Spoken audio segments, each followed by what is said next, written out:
Welcome to the Plato Paradigm, a paradigm shift in reading Plato's dialogues. Hippias Major, Eristics in the service of dialectic. Socrates has invented the questioner so that he can elicit the help of Hippias as the expert on Eristics, which is one way of keeping Hippias in the conversation. The questioner mocks Socrates in Eristics, but the answers that Socrates gives to the questioner are approved by Hippias, and Socrates would surely have hoped that Hippias would realize that he's not doing a very good job of impressing Socrates with his expertise at Eristics. Unfortunately, Socrates always has to appear to be impressed, and that seems to be good enough for Hippias.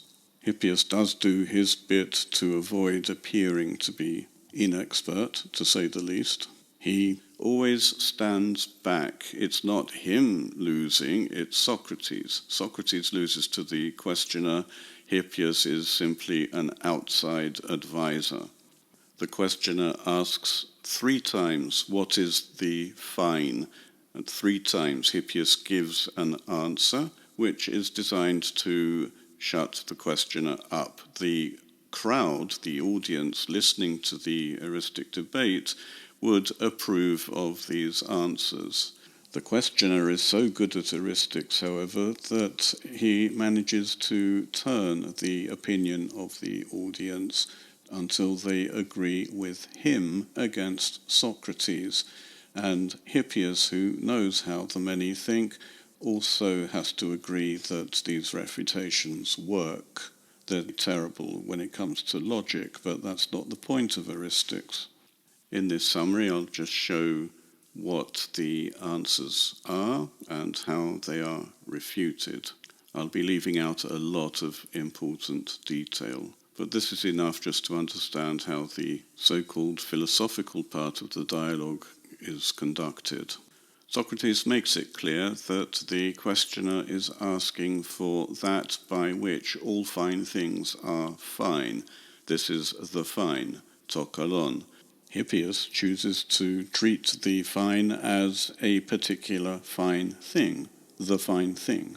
This doesn't mean that Hippias doesn't understand, but he does know how to impress the audience. This is the putative audience in a possible future debate between Socrates and the questioner, whom Hippias believes to be a real person.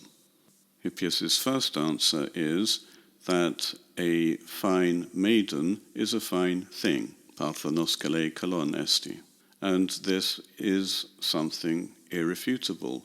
Any fine thing is a fine thing, but Hippias ensures that the audience would accept that his fine thing is fine by choosing something which is intrinsically fine. A maiden is beautiful, in other words, but also a maiden is socially fine. As Hippias says, if the questioner attempted to challenge this answer, he would be the one mocked. It would be ridiculous to think that a fine maiden is not a fine thing. And yet, this is exactly what the questioner does. And he ends up refuting by showing that just as the most beautiful monkey is ugly in comparison with a maiden, the most beautiful maiden is ugly compared to a goddess. And the formal refutation is that the maiden is no more beautiful than ugly, no more fine than base. Socrates manipulates Hippias into the next answer by saying that he wants an answer which shows something which makes other things fine. So Hippias simply chooses gold. Gold is something which, when added to other things, makes them fine. The questioner alludes to the great statue of Athena on the Acropolis, and wonders why this wasn't made entirely out of gold, if it was true that gold is what makes things fine. In fact, there's ivory, and Hippias agrees that ivory is also something that makes things fine, but Hippias then has trouble accepting that even stone makes things fine. Stone was used in the eye of the statue. And he balks at this because stone is not in the same category as gold or ivory. And he has to say, well, if it is fitting, then yes, all right, it makes something fine. Fitting is prepon, to prepon, the fitting. This will become very important later on. The refutation comes after Hippias is forced to agree that a golden ladle is worse than a ladle made out of wood for a pot of soup. And the official refutation is that gold is no finer than wood. Hippias's third reply is designed to be very, very impressive because it uses superlatives and many things deemed to be kala, all presented in the form of a declaration.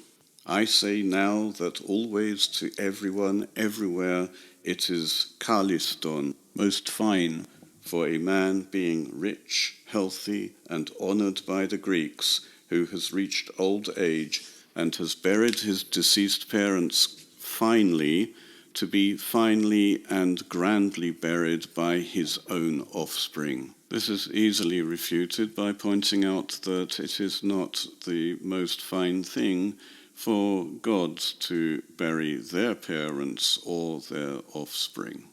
After these three failures, Socrates says that the questioner often comes to his rescue and offers him some suggestion. And this is what the questioner does here. This is not what an eristician does, this is what a dialectician does. And we see that the questioner is a contradictory character. He's part eristician and part dialectician. And Hippias is now being treated not as an expert on eristics. Socrates is no longer asking him how to beat the questioner. He's engaging Hippias in dialectic. Hippias may still feel that he is an expert giving advice and that Socrates is suitably impressed. Hippias himself is not engaging in dialectic. The questioner suggests that something Hippias said might itself be the fine, and that is the fitting. Hippias had said defensively that a stone might be fine if it is fitting, so the questioner is suggesting that the fitting itself might be the fine.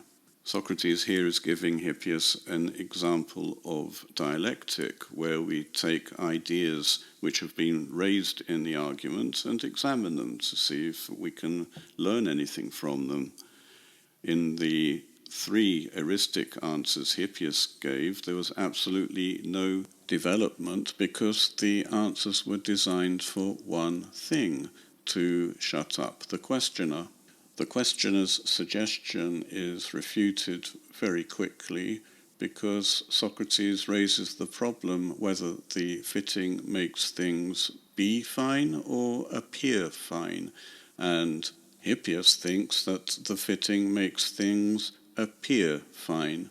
Hippias points out that even a ridiculous person appears finer when wearing fitting clothes and fitting shoes. This is a very good point. I mean, look at Hippias. But it's probably a bit of a surprise that Socrates then says, this therefore isn't what we're looking for. We want the thing which makes things be fine, not what makes things appear fine.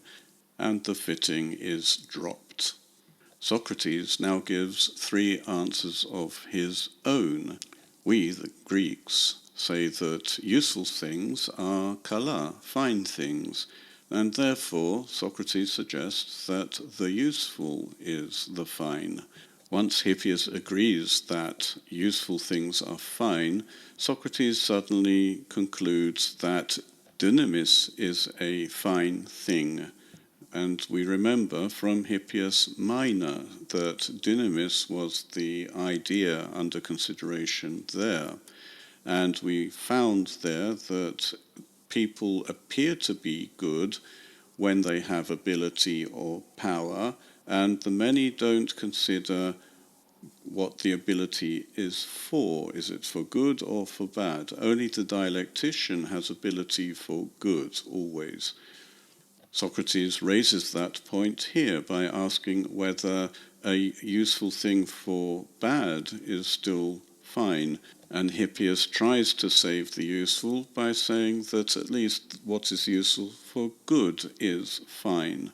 Socrates adopts this idea and suggests that the beneficial is the fine. I should point out that the actual argument here is terrible, and there are many fallacies, but this is the gist of the argument. If the beneficial is the fine, and the beneficial is that which makes the good, then the fine and the good are not the same thing. But the fine is obviously good. Everyone would think that the fine is good. Therefore, the fine is not the beneficial.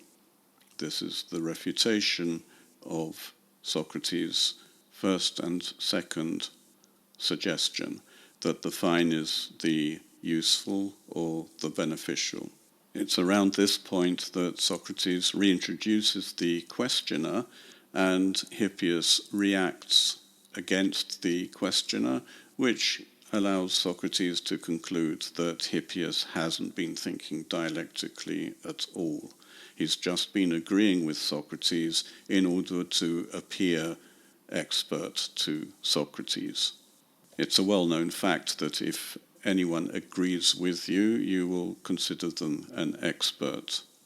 Socrates' third suggestion is that the fine is pleasure through sight and hearing.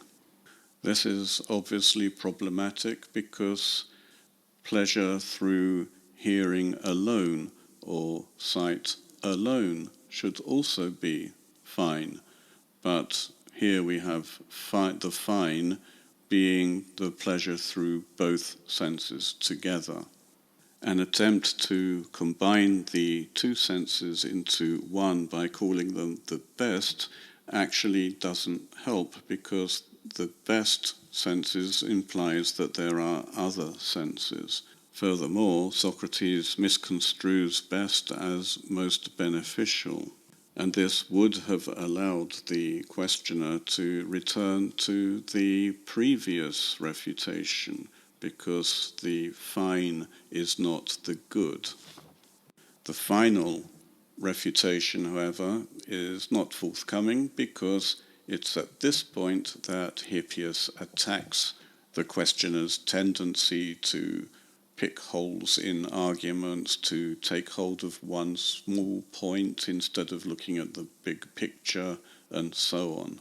Socrates allows Hippias to think that Socrates still admires him, but he suggests that he can learn a thing or two by comparing Hippias with the questioner, and that's something we can do as well.